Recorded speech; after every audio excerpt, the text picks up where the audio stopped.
Hello, everyone. Thank you for joining us for our Wear Red Day Women's Heart Health panel. We're really excited to have you all with us. We'll get started in just a couple minutes. We just want to give some time for everyone to get logged in. If you want to share in the chat box, you can share where you're joining us from and who you go red for today.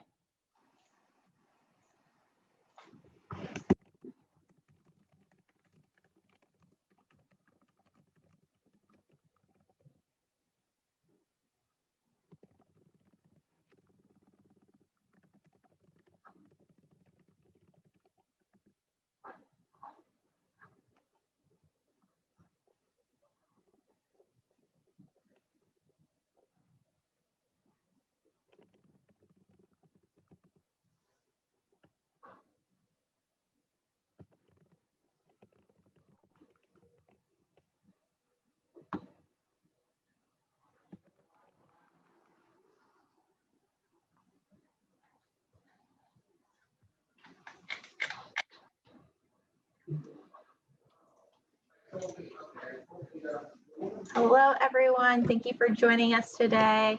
We're going to get started here in just a minute. If you want to type in the chat box where you're joining us from and who you go red for today, we're really excited to be celebrating National Wear Red Day with you.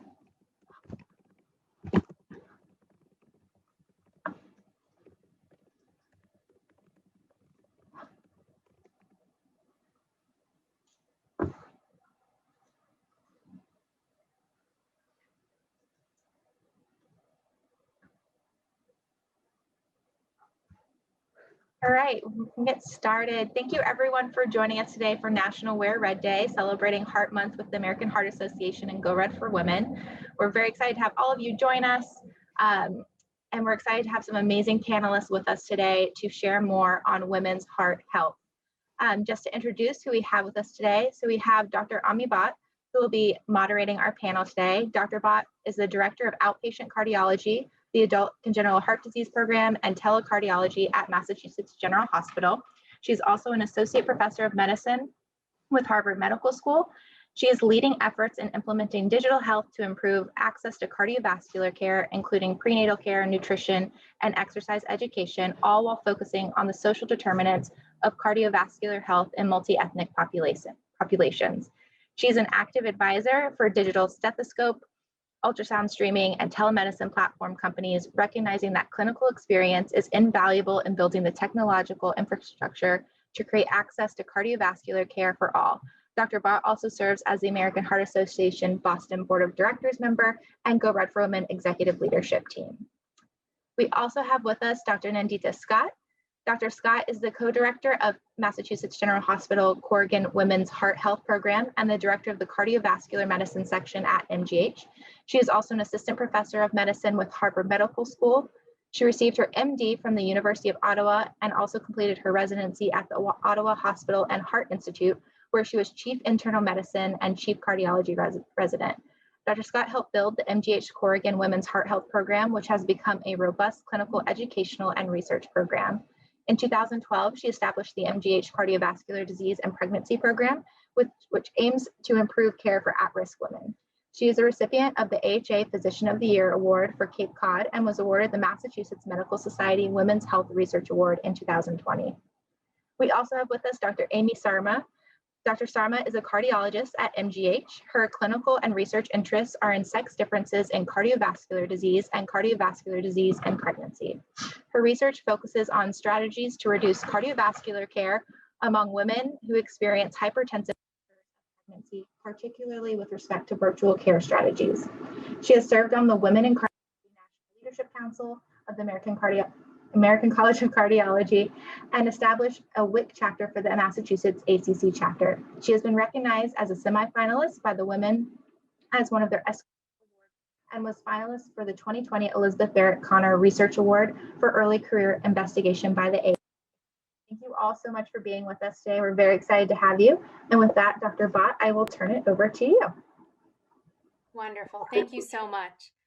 I'm noticing a little difference in the ability to hear. Are you guys okay with my audio?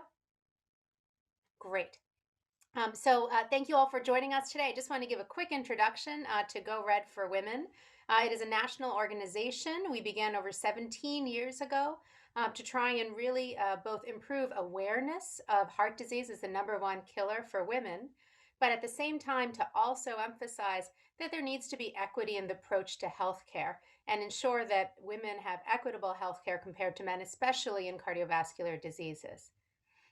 We're excited to have our panelists today really focus not only on women's heart health, but I think one part I'd like to add is that they also have been very focused on improving heart health in the community, not just through their clinical practices.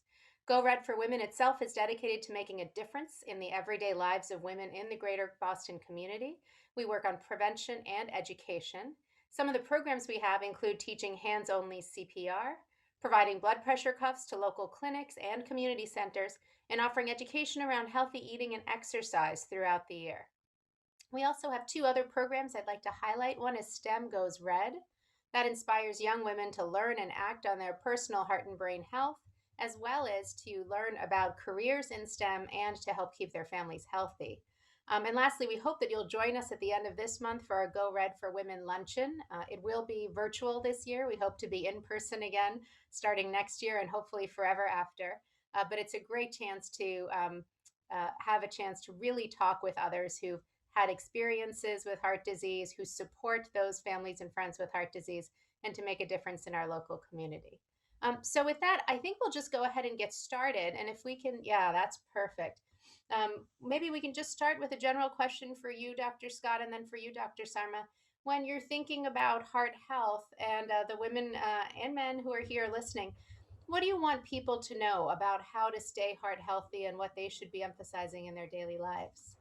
Yeah, so that thank you, Dr. Bott. I think that that's a very important question because it is actually, very simple and basic, and there's nothing magical to it. It's, making sure that you exercise to the recommended, 150 minutes a week for moderate intensity activity, 75 for intense activity minutes per week, eating heart healthy, less processed foods, less saturated fat, making sure that you get your blood pressure checked because that's silent, making sure you have your cholesterol checked, making sure your blood sugar is checked, and just following your the basics of trying to keep yourself healthy, making sure your doctor is on top of these numbers with you. That's great. Dr. Sarma, a question for you. We talk about having heart attacks, and people picture this like clutching your chest, classic pain that happens when you're exercising.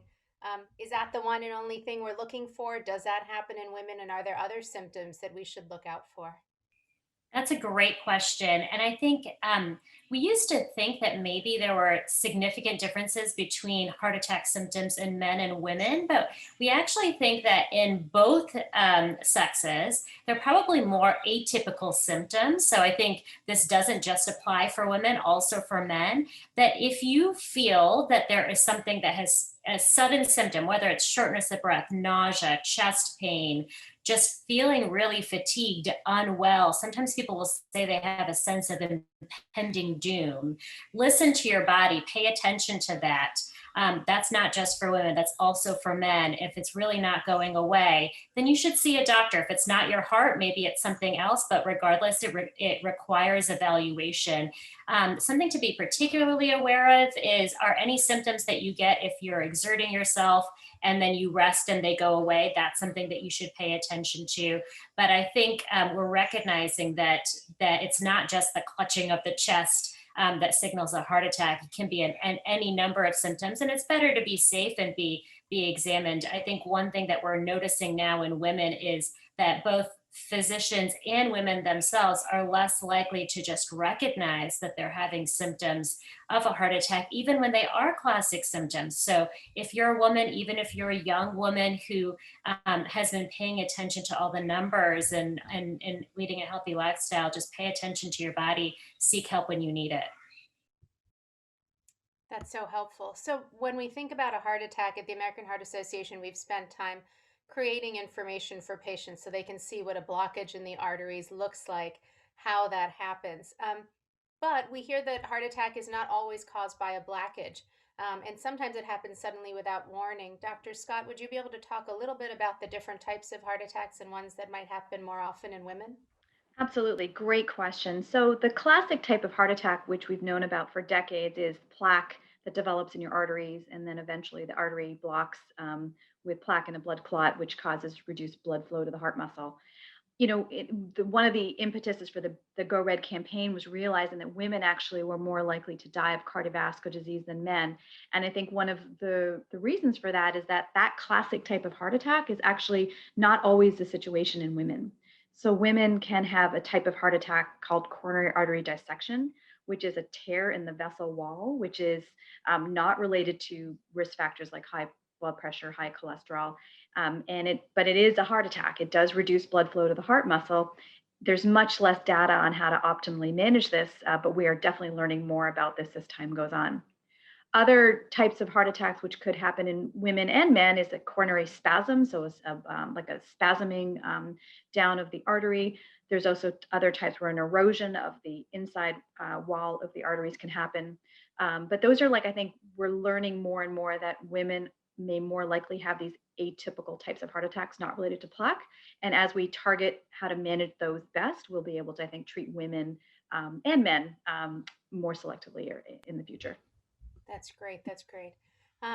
When we think about patient advocacy, Dr. Sarma, we have some people asking, what should women ask when they go to their doctor? If they don't already have heart disease or they don't know about risk factors, what are the things when they walk into a doctor's office they should say, hey, I really want to make sure that we touch base on these issues? Wonderful. So I think the first thing is making sure that women are regularly going to doctors. I find that women as caretakers, I guess that's a stereotype, but I feel like women are so often taking care of their children, taking care of their spouses, taking care of their parents. And so recognizing you have to take care of yourself too, and you make sure that you're going to a doctor regularly.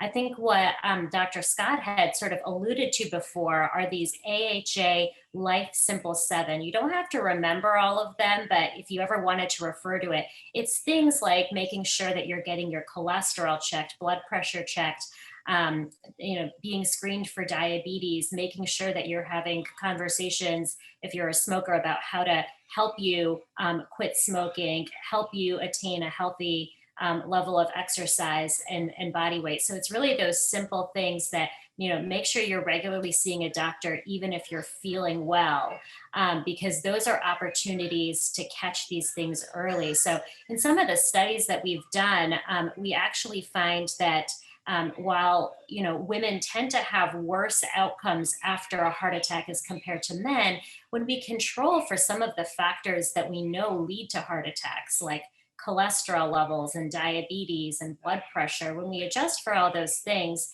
we find that those differences sometimes disappear and maybe even women come out on top. So these are all things that are very much preventable for the traditional heart attack. And so those are opportunities for women to really, be in control of their care and advocate for themselves with their doctors. Great. So Life Simple 7, something that people can look up, and I think we're putting a link in the chat. Asking about blood pressure, asking about cholesterol, asking about diabetes. Let's think a little bit about when we're at home and how we take care of ourselves. Recognizing we could talk, for days and months about what does optimal nutrition or exercise look like. What would you recommend in terms of a good regimen that's realistic for the people who are listening today that would actually work in terms of options for kind of things we could cook and what kind of exercise we could fit in? Also recognizing we are doing this from Boston. There are some limitations with our weather outside today. Yeah, so thank you, Dr. Bott. So I think with exercise, it's really finding something that you enjoy. I think it's not realistic to tell someone who hates to run that they need to start running. It's finding something that you enjoy. I think that when the pandemic is lifting, find something that makes maybe help you connect with other people and that you can do together, and they can help motivate you and you can all do it together, maybe with common goals and common objectives. In terms of diet, it really is, it's simple. It's, less processed foods, more fruits, more vegetables. I generally recommend a Mediterranean style diet for my patients. So fruits, vegetables, olive oils, nuts, fish, chicken, and less of the processed food, less, takeout, fast food, and, just overall, lots of colors on your plate, and just overall, it's not, there's no magical diet out there. I think any diet that promises you to lose a lot of weight fast, the problem is you're eventually going to have to go back into the real world and eat like everyone else, and they usually don't last long. So maybe then a question just for the two of you specifically. What do you both like to do, Dr. Sarma first and Dr. Scott, in terms of some of your maybe favorite quick tips for a healthy meal or some exercise things that you've grown to like, just so that the audience can get a sense of what their doctors do? So I will say one thing that I think took me a little bit of time to recognize and that I sort of emphasize to my patients is that I think all of us actually take care of young women who have children. And I think that a lot of mothers especially feel like they don't have time to exercise because between all the things they have to do in their life and taking care of their kids, that it's hard to fit in that time. And I actually now believe with children of my own that it's okay for your kids to see you exercising. It's okay for you to say, I'm going to take 30 minutes right now. And I happen to be lucky and have some exercise equipment at home, but whatever it is, you say, this is my time to exercise. Whether you're going out with a stroller, it's okay for your kids to see you exercise and make that a priority, because then they'll realize that's a priority for their life moving forward, that it's not that you're sort of doing it behind the scenes and they have no idea that you're trying to fit in exercise. So make time, make it visible to your family, make it a priority for your family. With cooking, I would say I'm not a very good cook, but one thing that we've tried to do at home is if we only buy fresh fruits and vegetables, we're not going to be eating processed foods. I think especially in the era of COVID, where people aren't going out to restaurants, et cetera, as much. If you buy fresh vegetables, fresh fruits, you're going to figure out a way to make your food so that it doesn't have all that processed stuff you want to stay away from. Wonderful. Dr. Scott, how about you? Yeah, so actually, those are really great comments, and I 100% agree. I think it's really important for the next generation to see their parents acting in a healthy way, just so that we can set up the next generation to not have these horrible statistics on heart disease. And really, it does make a difference. So for me, again, if you don't buy the food, then you can't eat it. If I do buy my kids a piece of cake or something, I'll end up eating some anyway. So I just try not to buy it at all. I often cut up fruits and vegetables and just place them on the kitchen counter. So my kids eat those like candy if they need a quick snack rather than grabbing for some chips. I'm also fortunate to have some exercise equipment at home. There are many days where I do not feel motivated to do it, but I can always convince myself I can do a 20-minute class, and that's only 20 minutes. And at the end of it, I actually feel better. And one benefit of COVID is I think that it's given us all a little bit of time. There's less commuting. This webinar I'm doing from home rather than being in the hospital or somewhere else. So time is to our benefit. So I think we can all find even 20 minutes a day to take care of ourselves.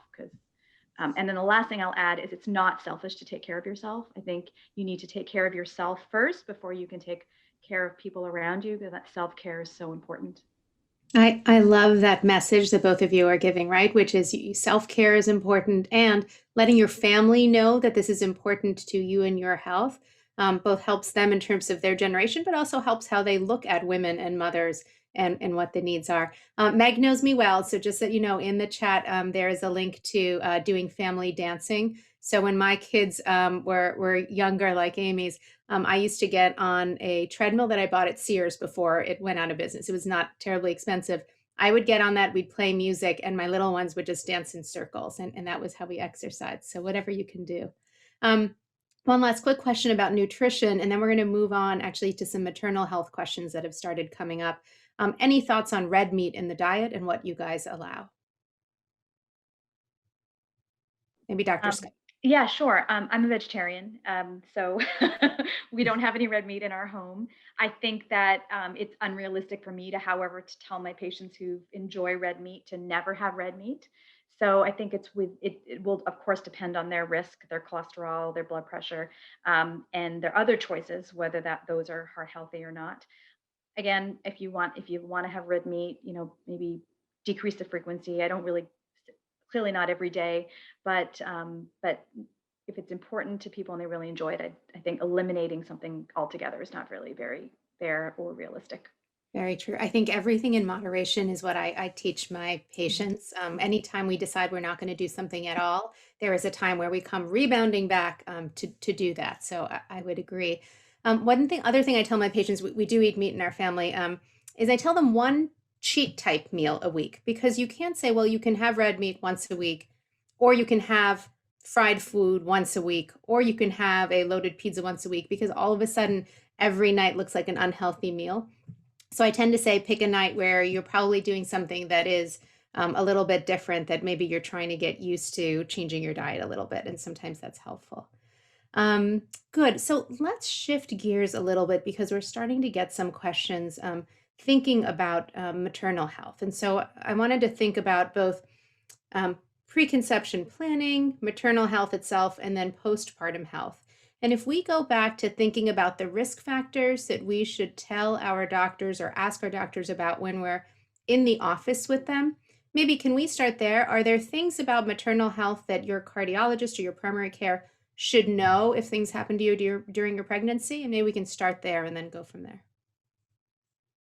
Dr. Scott or Sarma, actually, whoever wants to unmute first. Dr. Sure, I can take that, sure.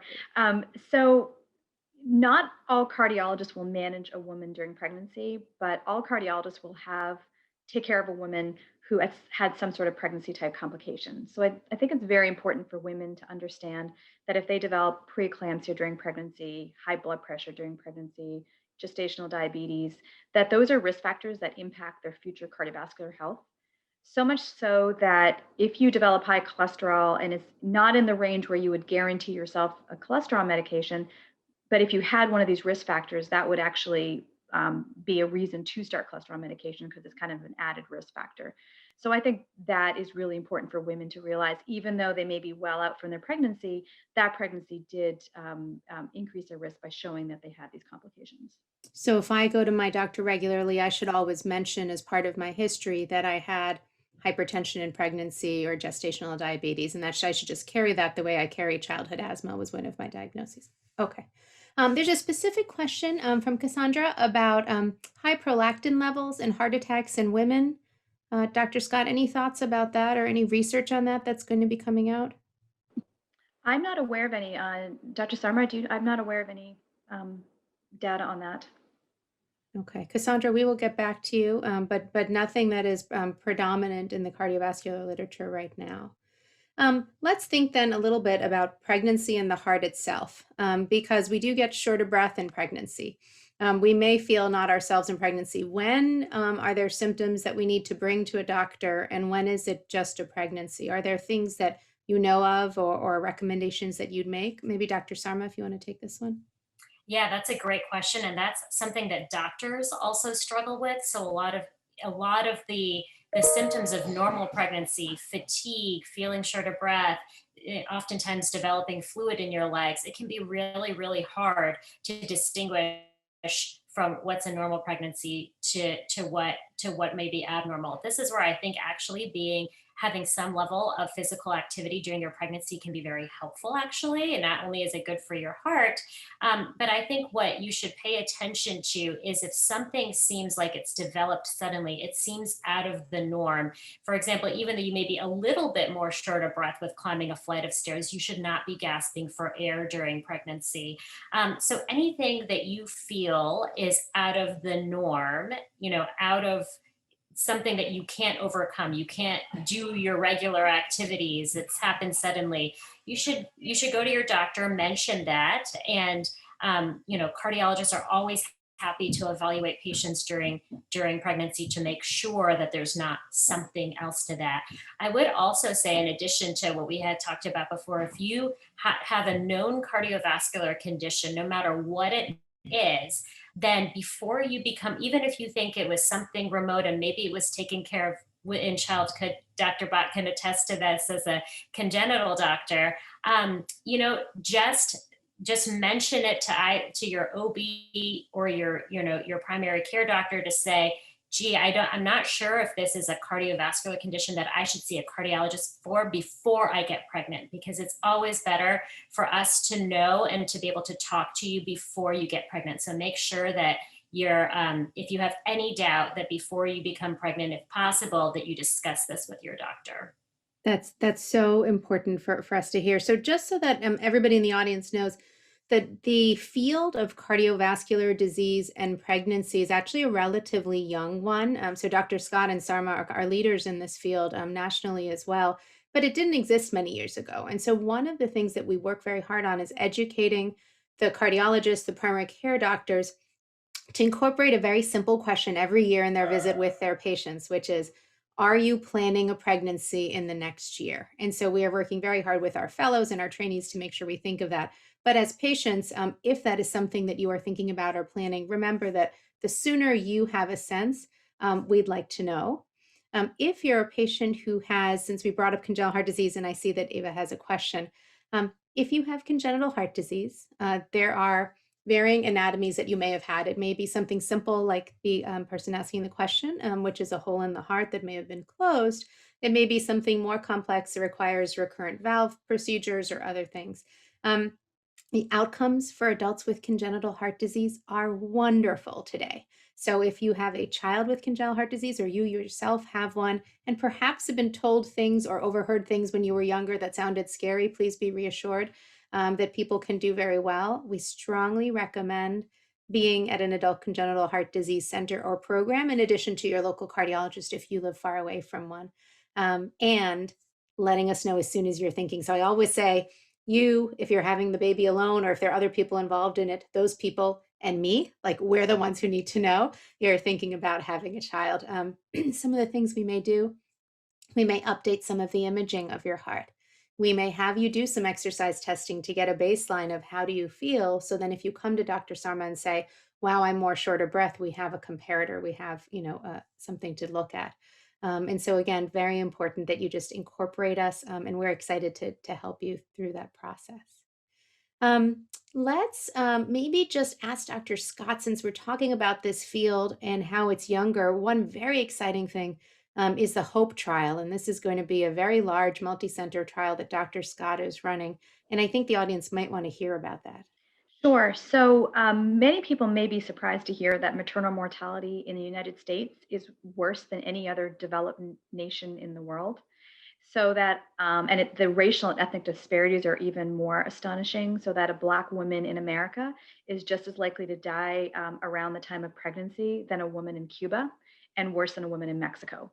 So, that, to me, that's a national embarrassment, and we really need to work on improving that.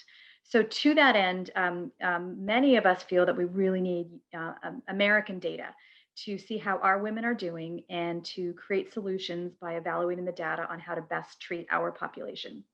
So we have collaborated, and Dr. Sarma and I are working on this together with a group of cardiologists and maternal fetal medicine specialists in Kansas City, Missouri, and we're working on creating a national database across the country where we'll be recruiting women with heart disease during pregnancy. This is really an exciting collaboration, because it's really the first of its kind where cardiology and obstetrics kind of come together to tackle the problem together. So we really hope that with this data that we can, best inform guidelines and improve care for these women. The reality is there's really little data on how to manage pregnant women during pregnancy, and we really hope to, increase the wealth of that information moving forward. That's wonderful. So when we think about women who are pregnant and they're trying to kind of access healthcare, there's a lot of visits you need to have. And then to add kind of cardiovascular visits to that is challenging. If you think about just people with heart disease, the patients that we care for regularly, at times like now during COVID, although it is safe to come to hospitals and people should be coming to the hospital, it can sometimes just be challenging, the logistics of, kids perhaps having school at home. Have the two of you worked on telemedicine? Have you reached out to your patients in their homes? And what has that experience been like for you? Maybe Dr. Sarma, yep. Yes, yes. So this is just a fantastic question, and I'm gonna obviously we've all been developing our, this new emphasis on telemedicine across the board with the COVID-19 pandemic, but specifically for pregnancy, some of my research interest and ongoing studies that I'm working on right now are looking particularly at the postpartum period, where we have typically actually not regularly followed women, we have these sporadic office visits that women have to go to, but they have a child at home, maybe multiple children, or in the case of women who have had a hypertensive pregnancy, sometimes their children are in the NICU, and that baby becomes their priority, and they're not monitoring their blood pressures. They're not going to see their doctors. And so I think even outside of the pandemic, this is really an area that really needs to be developed. There's some preliminary data that show that maybe it even reduces disparities in access to care, because women with more socioeconomic challenges and more personal demands are going to be less likely to make it into their doctor's office, but maybe more likely to be able to access a phone call. And so I think this is a real opportunity. I will say that as I am actively engaged in studies for this, I think we are still investigating best practices for ensuring that our care is really equitable and equally accessible to all the women that we wish to reach. But I think this is an exciting time and a real opportunity to think about simple things like women having blood pressure cuffs at home, and being able to more closely monitor some of these numbers themselves. You may not have to come to a doctor's office for a lot of these simple things that everyone should be paying attention to.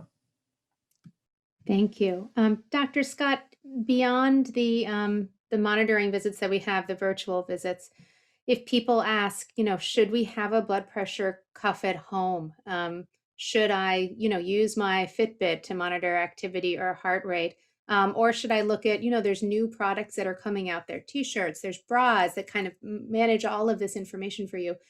What are your thoughts about, patients having it and how they should interact with you if they do get those kind of things? One thing I've been particularly impressed with is the quality of the data we get from these devices. I've seen watches with EKG strips, blood pressure monitors, heart rate monitors. I mean, the data is really great quality. So I've actually made, several diagnoses of atrial fibrillation, for example, based on these data. It's always great when you have a patient visit and they have their blood pressure and heart rate ready for you to see. So I actually think that a lot of this data has been really well developed with very smart, intelligent people developing the products in a way that's patient friendly and physician friendly, and I'm all for it. And I have muted myself. That's great. I have to say I'm a big fan of remote monitoring and virtual visits as well. I do think if you have things that you're using at home, whether it's activity monitors, heart rates, blood pressure, having that data ready for your visit, I'll just echo what Dr. Scott said, is really helpful to us, both the day of, but even if you have a trend from several days or weeks before, do let us know, or even send it in ahead through a patient portal so that we can have it in front of us. Because that's one part that we're missing in the current, visit with you from home during this pandemic, and hopefully that will change. The other thing I will say, however, is if something gives you a diagnosis, despite the fact that they're all very reliable, it is likely that your primary care cardiologist will ask you to repeat it with an established test at their clinic, hospital, institution before they start making medication changes or doing other things. So just be ready that we're probably not 100% there yet, where we're going to change your management with big changes based on what you're using at home. Although I think as these techniques get better, we'll likely do that. I'm going to take Deirdre's question because it just popped up. Dr. Scott, aldosterone levels affecting heart disease or heart attack patients. Any thoughts about that? And maybe I'll extend that to hypertension and that affecting your risk of heart disease too. Yeah, so I think that's the key, is that there's a relationship with aldosterone levels and the development of high blood pressure. The majority of high blood pressure is essential, meaning that there's no specific cause, but there are a group of patients that have secondary hypertension, which is due to specific things like hormones, for example. So there is a definite relationship between that and high blood pressure, and then subsequently high blood pressure can cause heart disease. Great, thank you. thinking about what we do when we're caring for patients during COVID, I think two important points, and I'll kind of make one and then ask Dr. Sarma to join in next. So one is we noticed that the rates of heart attacks happening in the hospital in the United States plummeted beginning last spring when COVID began. And so people were, not having more heart attacks is what the data would look like. It's not true. People were having heart attacks at home because we think they were scared of coming into the hospitals because of the level of disease that was there. And so one of the campaigns that we have through the American Heart Association, and I recommend you look it up, and perhaps Meg, you can put it in the chat for people, is the Don't Die of Doubt campaign. It is a national campaign to reassure you and have you ask questions if you're uncertain about the fact that hospitals, clinics, connecting with your patients, connecting with your physicians is really important. If you're very nervous, ask for a phone call or a video visit and start there with your symptoms. If there is something emergent happening, the likelihood that you are going to get sick from the hospital from COVID is probably not as much of a risk as the likelihood that you will get very sick if you're having a heart complication, and specifically a heart attack or significant heart failure or an arrhythmia. So again, just please remember, don't die of doubt. Meg has put it into the chat for all of you to take a look. But we really want you to be able to access us, and we're here and happy to be accessed in whichever way you want to get to us. And then we will guide you to make sure that we're keeping you safe and getting the right healthcare done. Dr. Sarma, I'm going to turn it to you for a minute because there are some studies that came out, and this was back in December, even before the vaccine came out, where women were a little bit hesitant about getting the COVID vaccine. And so I realize we're talking about women's heart health, but this is women's overall health. Dr. Sarma, will you just say a few words if there are people who are nervous in the audience about your thoughts about the vaccine? And then maybe at the end, if you could chime in a little bit about the vaccine and pregnancy as well. Absolutely. Thank you so much for bringing that up. I think that's front and center on everyone's mind. And I would say that this has been a challenging pandemic for everyone. I think everyone in the world has been touched by this pandemic. And so I have been very impressed by the vaccine data that have come out pretty much across the board. Although we talk about small differences between the various candidates, it's really been an impressive reduction, specifically with respect to severe COVID. And that is the dreaded complication or the dreaded illness that we have. And so now we have these vaccines that haven't shown we haven't had a signal to suggest that there is harm from these vaccines. In fact, they're highly efficacious for preventing severe COVID. So I think everyone in the world should get vaccinated as soon as it is available to them. And that's really how it's really one tool to get us out of this pandemic and also help us slow the number of people that experience severe disease. Speaking a little bit to pregnancy. So even though at the very beginning of the pandemic, we were seeing that pregnant women with COVID were not getting as sick as with the other coronaviruses, like MERS and SARS-CoV-1, but we are seeing that pregnant women are more likely to have severe illness with COVID-19 as compared to women in their age and other comorbidities who are not pregnant. And so this is where I do think a conversation with your doctor, if you're unsure, is wise. Right now, the American College of Obstetrics and Gynecology is saying that even though these vaccine trials have not included pregnant women, as is often the case with large trials, initially they don't include pregnant women, although that's something we should probably rethink in general.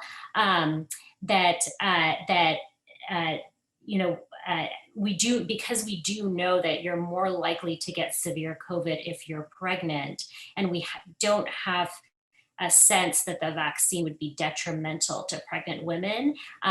If you have a reasonable risk of exposure, I would still encourage you to consider the vaccine. Talk to your OB if you have further concerns. But I think this also just shows us that we have to stop treating pregnant women as a vulnerable population to the exclusion of us, really understanding and studying them in our medical work.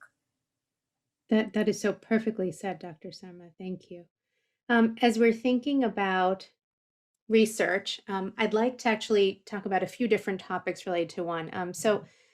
From telemedicine, we talked about kind of getting people more access. And I think one of the challenges is it's digital literacy, being able to use the computer and get access, being able to find the time. Trusting the system to use digital access is challenging. And so we actually at MGH did recently look at who was able to get video visits during COVID and who was more likely to pass on that or to come in person if it's really bad or use a phone. And we learned that there are actually certain populations that were less likely to use that video visit. And there included populations of Black patients and those of Hispanic race, as well as our elderly patients. And so we're making an active effort now to reach out and use digital navigators, make sure we have interpreter services if needed, and really be able to figure out why certain populations didn't have the same access or weren't accessing us the same way to make sure that happens.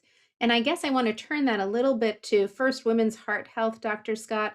And if there are certain populations that carry higher risk, I know you've touched upon this a few times during the talk today, but just to make it clear, are there certain populations who are higher risk who should really make sure that they're getting that heart disease care? And then Dr. Sarma, if you can talk a little bit about both the pregnancy, but the research aspect as well, and what you're doing to make sure that we're really addressing all people of all races, ethnicity, age in these studies. So maybe Dr. Scott first. Sure. So I think, as it relates to pregnancy, I think every woman, whether she has heart disease or not, should really consider her health status before she decides to get pregnant. Pregnancy is a huge burden on the cardiovascular system. Your cardiac output, or how much you have to put out every heartbeat, goes up substantially. And 99% of women do absolutely fine. But there are certain things that we can do to optimize our risk during pregnancy. Pregnancy is a stress test, and there are patients that have no symptoms whatsoever, then get pregnant, and it's enough of a stress test to make them, exhibit to be sick. So even if you're healthy, I would say make sure that you enter your pregnancy with the ideal body weight. Make sure you have all the risk factors like high blood pressure, high cholesterol addressed. Make sure you don't have diabetes entering your pregnancy. There are certain populations that may benefit from aspirin during pregnancy to prevent preeclampsia, so that you may be one of those patients. We usually don't start it until after 12 weeks, but something definitely worth discussion to reduce your risk potentially. And I think, if you do have heart disease, as Dr. Sarma said, and I think it's really important to iterate, even if you had a simple heart defect that you think may not be a big deal to your daily life now, pregnancy may actually cause trouble with that. So always make sure you address that with your doctor before you get pregnant. Dr. Sarma, thoughts about research and being inclusive of all populations, not just in pregnancy, but just in women's heart health and in some of our at-risk populations? Absolutely. So thank you so much for that question, because I have, and at the beginning, early stages of several ongoing studies that are actively looking at various telemonitoring care strategies, and looking at disparities in accessing that care. So initial studies, at least in the postpartum population, have shown that at least if we offer virtual care strategies to women, that more women across the board, and there's more equity, therefore, in virtual care strategy access, just in terms of the initial touch point. But in terms of really optimizing that, so for example, frequent monitoring in the postpartum setting. Again, this is all very preliminary based on ongoing studies, but there still seems to be work that we need to do to address that. I think some of the initial thoughts that we had about removing language barriers, maybe removing some of the digital hurdles, may not be enough. And that's something that I think we as doctors need to be really humble about what patients are facing in the real world, especially with COVID-19. And I think this is something that really needs to be a priority. We can't assume that it's always the language. We can't assume that it's always, maybe everyone has a telephone line, we can reach them that way. So this is a really I think, critical area of research that we all have to be engaged in. And, if anyone in the community has any ideas, have access telemedicine care, we'd really love to hear it, because we need to really make sure that these platforms are easily accessible to anyone who needs care. Thank you, Dr. Sarma. Actually, Meg, can I ask you if there is a way for people to get to our website for Boston Go Red and leave comments? Will you put a link to that in the chat? Because we really would love to hear ideas from the community, from all of you. I see that some of you are caregivers, others are patients, others are just active in the community. But the more we can hear about what you think will work in the community with you, the more we'll have an opportunity to work together. I'll point out one other thing that we do. The first Tuesday of every month over the past year, we've been hosting a South Asian heart health webinar through Go Red for Women here in Boston. And so for those of you who are South Asian or have South Asian friends or colleagues out there, South Asians make up about 25% of the world's population, and they make up about 60% of the global cardiovascular burden. So a lot of heart disease in the South Asian population. Thank you for that, Emily. It is in the chat now. We would really love for you to remind our colleagues and our friends who are of South Asian origin to get their cholesterol checked, just like you're going to do, to make sure to check for hypertension, to look for diabetes and other risk factors, and to check in at least with their primary care, if not with a cardiologist, to think about preventative measures, as it's an increasing problem in that population as well. This is also true for many other ethnicities, including the Hispanic community, as well as the Black community, and then Southeast Asian community as well, here in our Boston area. So if you fit in any of those, just make sure you're taking an extra look. Maybe before we do more questions, although they keep coming through, Dr. Sarma, some closing thoughts. If people are going to walk away, you've given them so much good information. Are there 2 or 3 key highlights about the individuals who are here with us today and how they can improve their heart health? Thank you so much. I think that's a very, it's hard to think about the broad, but I think that the take homes are really that heart disease remains the number one cause of death for women. And so, and the thing that I want to emphasize is a lot of that seems to be preventable with current strategies, current medical care that we have. So especially during the pandemic, if you're not feeling well, if you have concerns, access your doctor, whether it's through a patient portal, a phone call, an emergency room visit. Don't delay care. Don't delay routine care either. You don't have to be feeling poorly. Still make sure that this year you're still seeing your doctor, you're getting your cholesterol checked, you're having your blood pressure checked. Don't say that this is the year you're going to skip your health care, because it really does matter. These are things that we can, a lot of the risk factors for heart disease are things we can easily pick up, treat. So really don't delay. Make sure that you're regularly seeing your doctors. Dr. Scott, can I ask you for the same thing, thoughts that you want to leave people with today? Sure. Dr. Sarma already said everything perfectly, but I will add heart disease is largely preventable. You can address your risk factors and lower your risk starting from this moment onward. If you want to get pregnant, please make sure that you are at your optimal health before you get pregnant and that you've seen your doctor to ensure that that's the case. And one last thing I did want to add about COVID is, we're always looking for silver linings. Clearly, there's not very many silver linings with COVID, but I think one of the things it has unearthed is this huge healthcare disparities we have in our country. And I think that really the medical field is really on the brink of solving those problems to improve the health of all Americans. Wonderful. Thank you both so much. I think we have about 5 minutes left if people have more questions from the audience. I see a few coming in, but if there's anybody who's thinking about topics that we didn't talk about, there's no question that is too silly to be asked. I used to be one of those people that said, well, it's a silly question, I'll ask somebody later. If you have one of those in mind, I strongly recommend you throw it in the chat right now. We don't have to call out your name if you don't want us to, but we can ask that way. Great. So a question now, how would you naturally slow your heart rate if you feel it racing as well as your blood pressure? We've all had those moments where we just, it's all going super fast. Are there ways to naturally kind of calm that down? Dr. Sarma, I see you nodding. Maybe I'll. Well, first, I would say that if you are experiencing high blood pressure or palpitations, I would still first encourage you to see your doctor, make sure there isn't something, heart racing can also be a sign of an arrhythmia. You just want to make sure that it's not something that needs to be medically addressed. But for sure, especially in the time of COVID and increased stress, I'm sure that that in and of itself is causing an increase in people's blood pressures, more palpitations. So I think if you recognize that, being able to think about strategies to manage stress, however that is, it's always easier said than done, but think of some things that are automatic things that you can turn to relax. I would also say exercise and weight loss are incredibly helpful for blood pressure.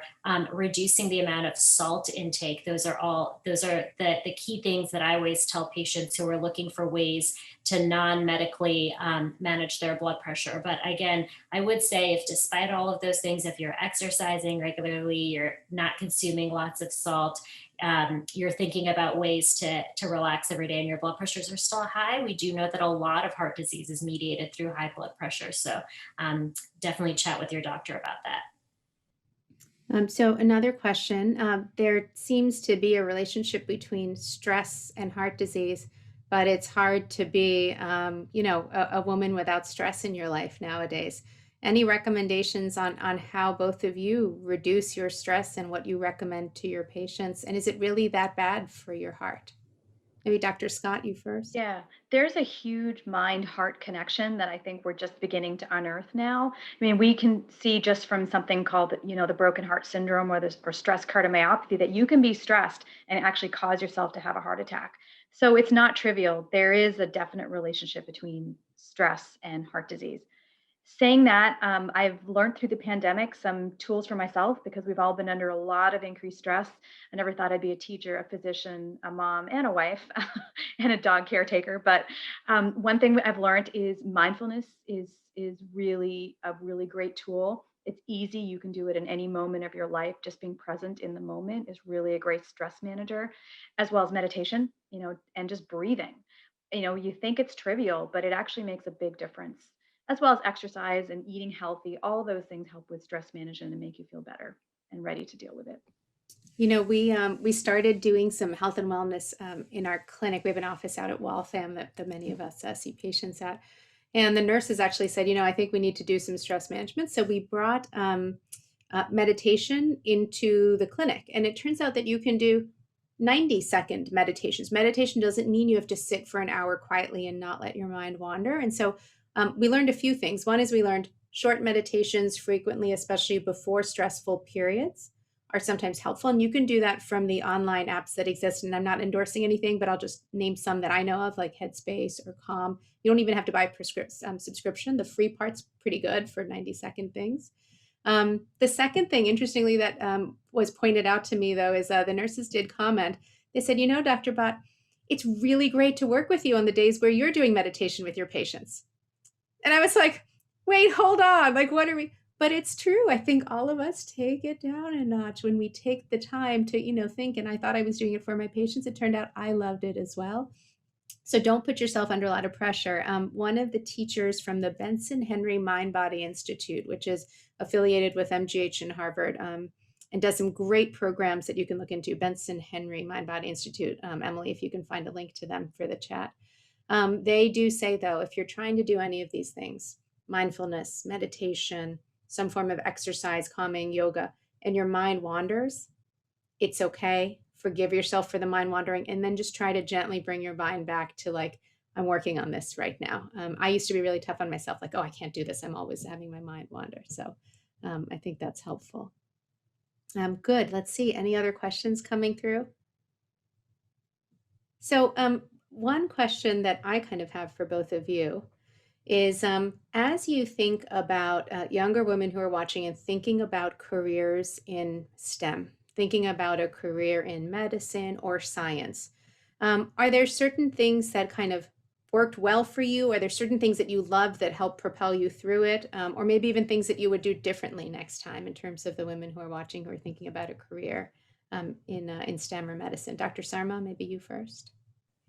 I think maybe the first thing is that we need you, because this is, I mean, it's actually sort of shocking that the field of cardiovascular disease and pregnancy, we're saying, is a brand new field. And, you know, women's heart health is something we're just recognizing, because if women had a seat at the table this whole time, this would have been figured out. So I think understanding that we need you is really key. I would say, along those lines, it's hard to be what you may not see, even though, you know, we definitely need people who are not at the table to have a voice and to be there. But I think it still is important to find a mentor, to find someone who's going to be there and even encourage you. I think one thing, you know, we're talking about stress during the pandemic, all that anyone sees are people's successes.